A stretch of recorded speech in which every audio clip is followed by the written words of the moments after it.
Kembali lagi di Prabu Live. Yang mau kepo saksikan gosip-gosip hari ini, selamat menonton! Jadi ini saya mengajukan, jadi ada suatu gugatan. Gugatannya sebetulnya cukup aneh. Gugatannya saya harus membayar ganti rugi, semua gaji saya harus dikembalikan. Lalu di situ juga saya tanya ke Kemenaker, mereka mengatakan bahwa gaji itu adalah hak, tidak bisa diminta kembali. Jadi bertentangan dengan pengadilan. Lalu apa yang terjadi dengan gaji?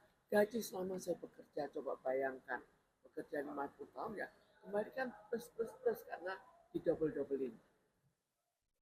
Lalu apa alasannya? Alasannya pun juga aneh. Alasannya hanya saksi. Saksi itu ada dua kan, saksi dari pihak Uber dan saksi dari saya. Uber itu maksudnya direktur Ubernya. Dan saya sebagai sesama direktur. Dari saksi saya, semua mengatakan saya bekerja keras. Itu 5 saksi. Dan saya membuat semua desain-desain untuk di Uber. Dari saksi dari Purnomo, itu dari direktur yang menggugat saya itu Purnomo.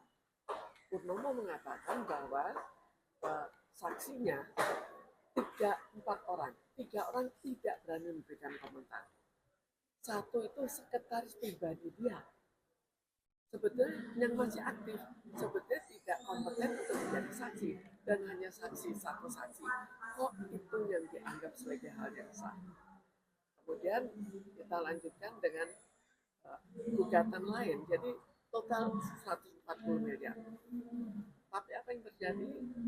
Anak harus ikut menanggung. Jadi kalau saya tidak selesai membayar, maka anak turunan saya semuanya kena. Kok tambah lama tambah aneh? Siapa yang melakukan?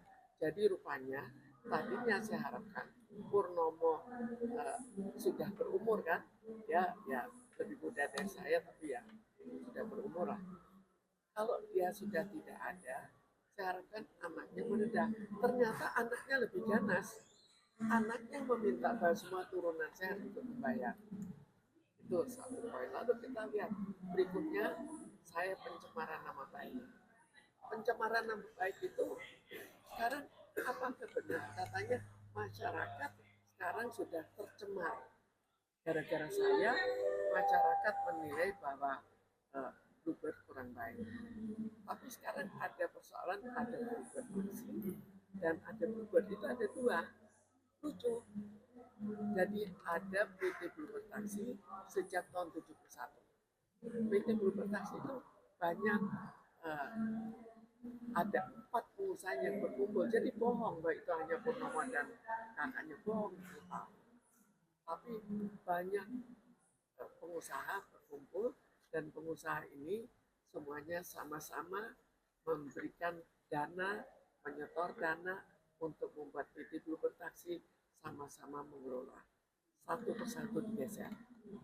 Jadi 1 Teguh Budiwan digeser pada tahun 1983, ada lagi Yusuf Elham pada tahun 1986, saya 2 kali, 1 tahun 2001 dan tahun 2013. Yang 2001 itu lucu lagi.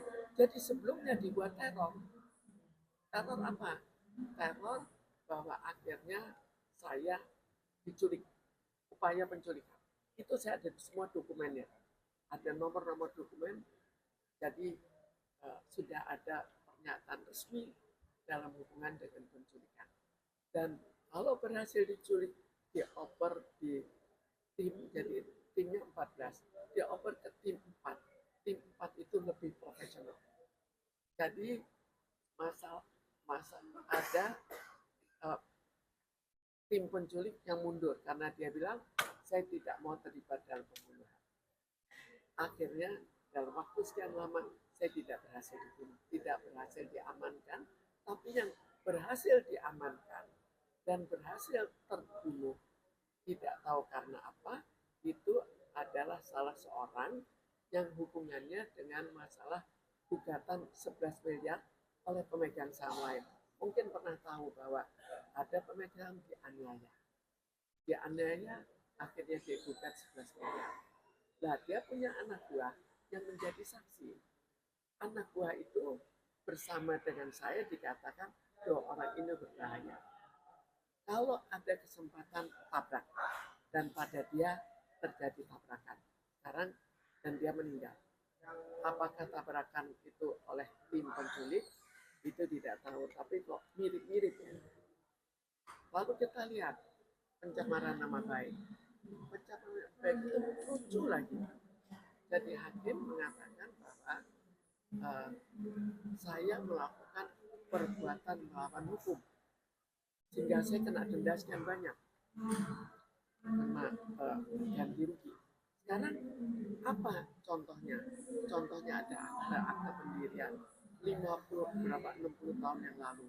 Kok itu jadi perbuatan melawan hukum tanpa menulis masalahnya di mana? Ada lagi, saya punya deposito, kebetulan mereka tahu, saya ambil, itu atas nama saya dan milik saya. Kok saya salah lagi?